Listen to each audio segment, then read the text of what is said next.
ветви колышет маленький домик, стоит у реки.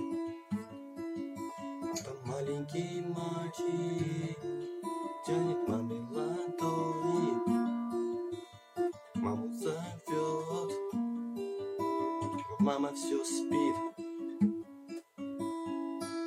Мама, ты спишь, а тебя одевают белый совсем незнакомый наряд. Там люди чужие молитвы читают, печи восковые ярко горят, горят.